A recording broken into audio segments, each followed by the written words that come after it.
మీరు ఎప్పుడైనా ఇలా రాయి మీద వస్తున్న వాటర్ తాగారా? Hi friends, welcome to my YouTube channel. ఈ రోజు మా ఊరికి దగ్గరలో ఉన్న కొండపైన దొరికి ఉల్లించికాయల కోసం వచ్చాము. రాగానే ఒక చెట్టులో ఎర్రగా ఉల్లించి పండ్లు కనిపించాయి. ముగ్గురు 3 కొమ్మలు పట్టుకొని పండ్లు కోయడం స్టార్ట్ చేసాము. నార్మల్ గా ఇలా అడవిలో దొరికి చిన్న పంట చెట్లకి ముళ్ళు ఉంటాయి, కానీ ఈ చెట్టుకు ముళ్ళు ఉండవు, ఈజీగా కోసుకోవచ్చు. పండ్లు కోసుకుంటే అక్కడ ఒక నెమలిక కనిపించింది. ఇది చూడండి ఎంత పొడుగా ఉందో.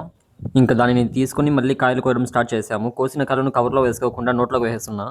ఇదేంటైతే అరే నీ అబ్బా నిజం చెప్తున్నా, కాయలన్నీ చాలా స్వీట్ గా ఉన్నాయి, అందుకే అన్ని అక్కడ తినేసాను. ఇంకా అక్కడ నుంచి కొండ దిగి కిందకి వెళ్తా ఉంటే దాడి మధ్యలో ఇంకో నెమలిక కనిపించింది, కానీ దీనికైతే కన్ను లేదు, కొంచెం డిఫరెంట్ గా ఉంది.